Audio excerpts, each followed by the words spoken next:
우리 오늘 말씀은 에베소서 4장 25절에서 32절까지 말씀입니다. 그런즉 거짓을 버리고 각각 그 이웃과 더불어 참된 것을 말하라. 이는 우리가 서로 지체가 됨이라.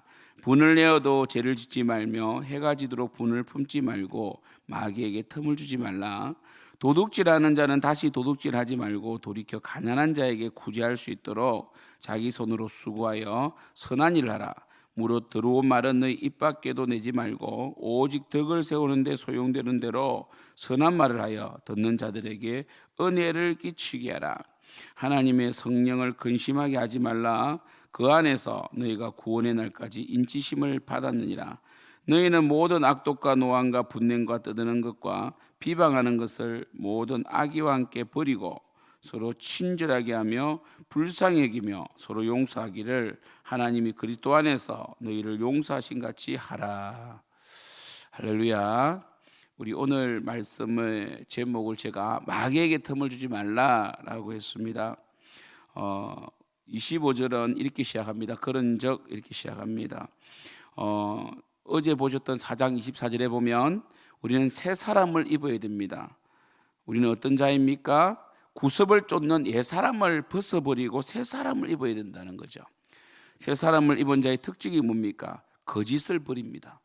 여러분, 공동체가 유지되기 위해서는, 가정이 유지되기 위해서는, 그러니까 사람과 사람과 연결되어서 하나 되기 위해서는 거짓을 버려야 돼요.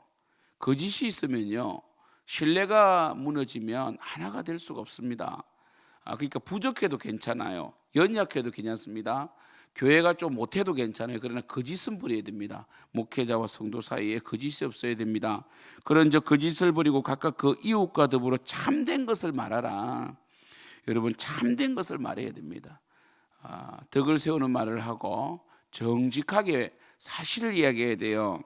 추측이나 스토리를 쓰면 안 됩니다.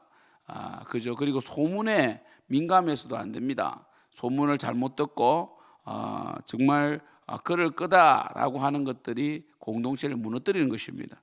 그러니까 들은 것만, 실제 사실만 이야기해야 됩니다. 그리고 실제 사실이라 할지라도 그것이 교회를 세우는 데에 덕이 되지 아니하면 침묵해야 되고, 그리고 여러분들이 그 아픔을 감당할 수 있는 자가 되어야 됩니다. 그런즉 거짓을 버리고 각각 그 이웃과 더불어 참된 것을 말하라. 이는 우리가 서로 지체가 됨이라라고 되어 있습니다. 우리 지체들이 움직이기 위해서는 참된 것을 말해야 된다. 우리 몸도 마찬가지죠.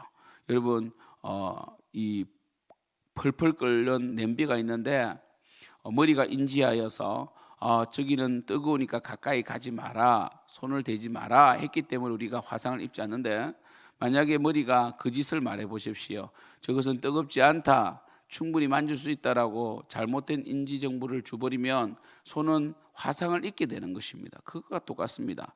교회도 참된 것을 해야 됩니다. 또 26절에 분을 내어도 죄를 짓지 말며 해가 지도록 분을 품지 말고라고 되어 있습니다. 여러분, 함께 공동체 생활을 하고 또 세상에서 살아가는 동안에 우리가 분을 낼 때가 많아요. 화가 날 때가 참 많죠. 특별히 거짓을 말하지 말아야 되는데 거짓을 보게 되면 화가 납니다. 그러나 절대로 분이 날 수도 있어요. 여러분, 분이 다 나쁜 건 아닙니다. 다윗이 골리앗을 만났을 때에 의의 분을 일으켰죠. 여러분, 골리앗이 정말 하나님의 이름을 모독할 때 이스라엘 백성들은 벌벌 떨고 있었어요. 사울조차도 벌벌 떨고 있었습니다. 그때 다윗이 나가서 의의 분을 내었죠.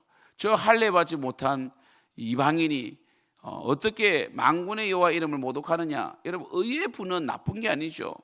의로운 분노가 있어야만이 우리를 발전시키고 우리를 성장시키죠. 그러나 여러분, 만약에 이 의의 분이라 할지라도 또 우리가 사실 또 우리 인간사에서 보면 100% 잘못하거나 100% 잘못하지 않는 100%서는 잘 없거든요. 그래서 조금 차이가 있어요. 어떤 사람은 80%의 잘못이 있고 우리는 한 20% 있을 때 우리는 20%가 마치 0%인 것 것처럼 착각해가지고 굉장히 이 상대방을 몰아세우거든요. 그럼 상대방은 더 화를 내가지고 결국 원래는 80대 20인데 그걸 50대 50으로 만들려고 우리의 분을 자극한단 말이에요. 그래서 죄를 지으면 안 됩니다. 그래서 제가 늘 말씀드리지만 이 분을 내는 것은요, 화를 내는 것은 잘 차려진 밥상 위에 죄를 뿌리는 것과 똑같아요.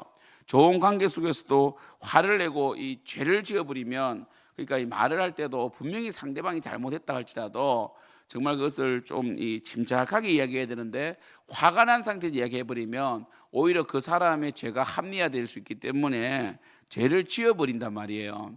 생각해 보세요. 그 사람이 분명히 잘못한 걸 인지하는데 계속 이 분노라든지 감정으로 계속 접근하면 상대방이 오히려 우리가 감정으로 접근한 것을 가지고 꼬투리를 잡아서 우리를 더 화나게 만들어서 결국 우리가 뭡니까?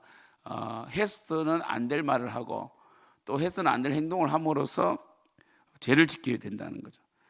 그죠? 그래서 우리는 오늘 하루를 사는 자 아닙니까? 내일은 내일이 염려할 것이다. 그죠? 오늘 하루가 족하다고 하셨잖아요. 그래서 해가 지도록 분을 품지 말라고 되어 있습니다. 사실 우리가 품는 대부분의 분들은 뭐 시간이 지나면 그렇게 큰 문제가 아니었다라는 걸 알게 되죠. 문제는 우리가 이렇게 분을 내고 또 분을 내므로 말미암아 죄를 짓게 되면 결국 마귀가 역사하는 이 틈을 주게 된다. 마귀는 언제든지 두루 돌아다니며 우는 사자처럼 삼킬 자를 찾거든요. 그러면 어떤 자를 무너뜨립니까? 말씀 위에 서 있지 아니하고 감정으로 살아가는 자들, 그죠? 그러니까 진리 위에 서지 아니하는 자는 반드시 마귀가 무너뜨립니다. 그래서 마귀에게 틈을 주어서는 안 됩니다.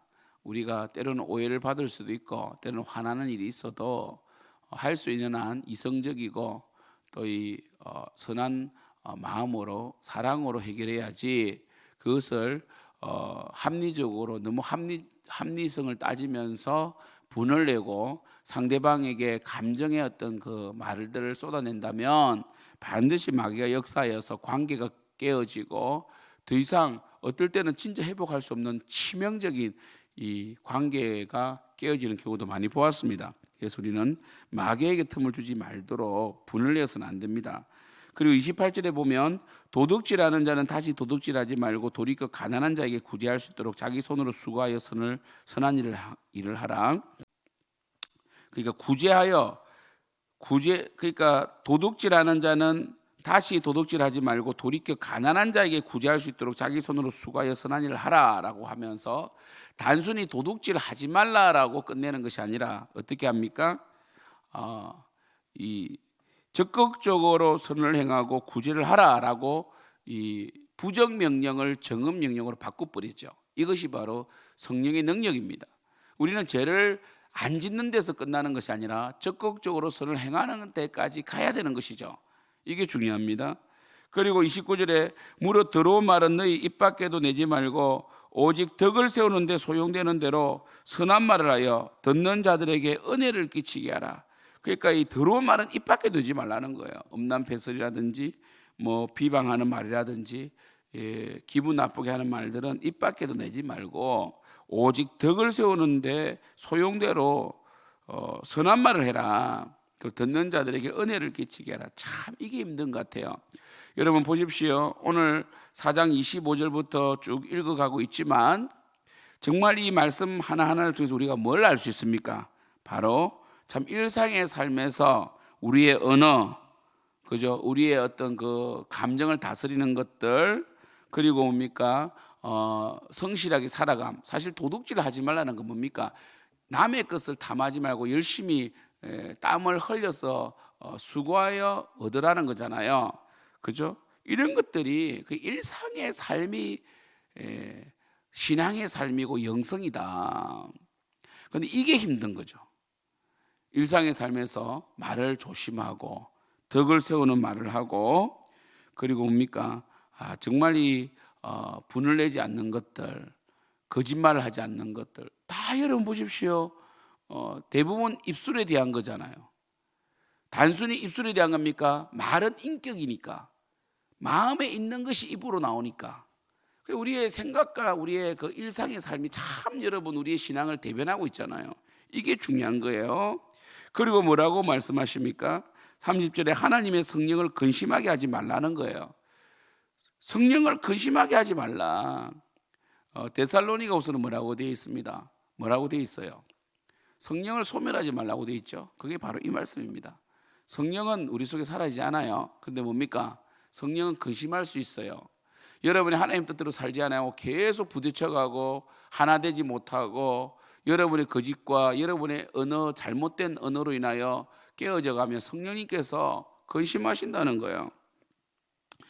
31절 너희는 모든 악독과 노함과 분냄과 떠드는 것과 비방하는 것을 모든 악과 함께 버리고 반복되고 있죠. 여러분 악독 분내는 것과 상관되어 있죠. 노함 마찬가지고요. 분냄 떠드는 것 비방하는 것 이거 뭡니까? 거짓 아닙니까? 악의와 함께 버리고.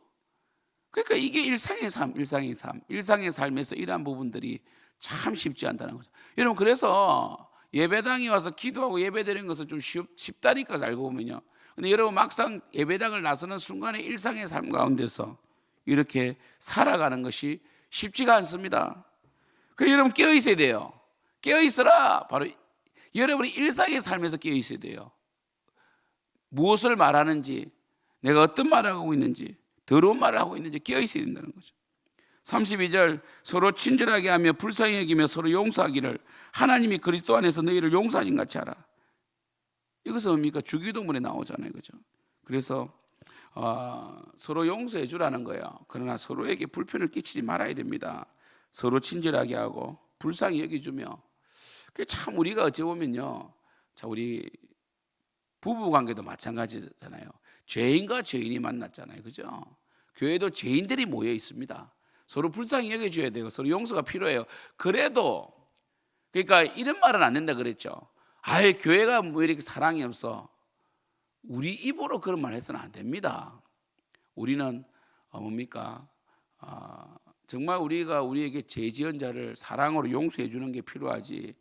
그것을 성경에 용서해 주라 했는데 너는 왜 용서가 없어? 나에 대해서 이렇게 말하면 안 됩니다. 적반하장 안 됩니다, 여러분. 그것은 비기독교인들 하는 짓이에요. 그렇게 하면 안 됩니다, 여러분.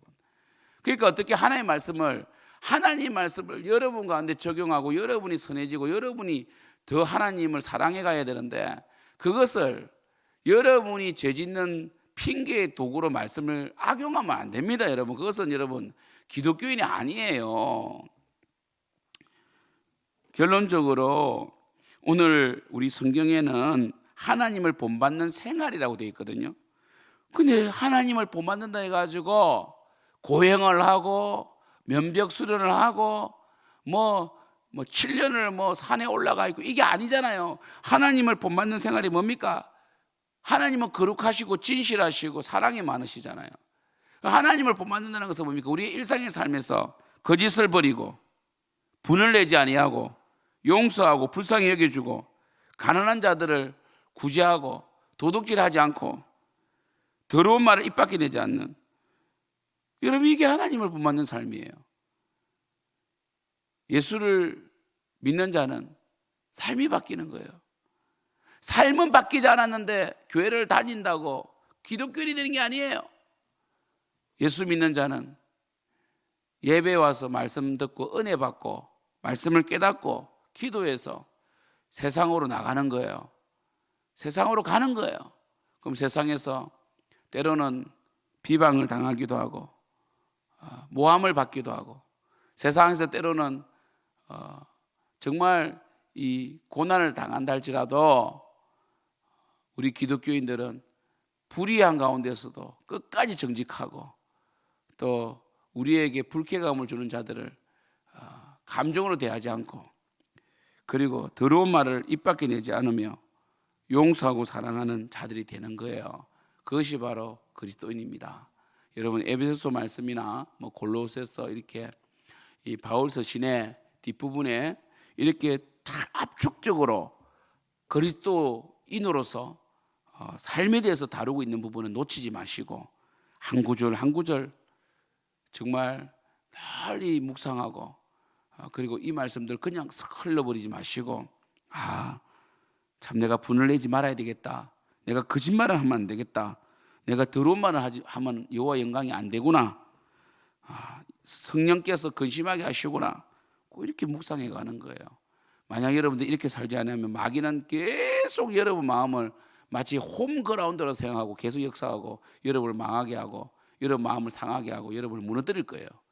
여러분 마귀에게 틈을 주지 않는 추석 연휴가 되어야 됩니다. 추석 연휴 동안에 절대로 여러분 감정 싸움하거나 감정으로 대립해서는 안 됩니다. 마귀에게 틈을 주지 마십시오. 만약 추석 연휴 때 여러분 막 가족과 대판 싸워버리고 그러면요 예배 못 드립니다. 예배 드리기 싫어져요. 그게 마귀의 작전이에요. 그런데 여러분들이 추석 연휴를 믿음으로 잘 보내면 예배가 정말 은혜가 될 줄 믿습니다. 기도합니다. 하나님, 말씀이 참으로 능력입니다. 우리의 일상의 삶이 우리의 신앙입니다. 아버지 하나님, 우리가 교회에 와서 은혜 받고 기도함으로 은혜 받고 말씀 듣고 은혜 받았다면 세상에서 거짓을 버리고 정말 분내지 아니하고 죄짓지 않으므로 정말 하나님께 영광이 되는 저희들 되기를 소원합니다. 추석 이 남은 연휴 동안 붙들어 주시고 절대로 가족이 우리의 마음을 상한다 할지라도 마음 상하지 않도록 도와주시고 그들을 사랑으로 대하고 특별히 우리가 잘못한 일이 있으면 잘못했다고 인정할 수 있도록 도와주시옵소서. 주여 우리 성도님들 멋진 그리스도인이 되게 하여 주시옵소서. 예수님의 이름으로 기도드립니다. 아멘.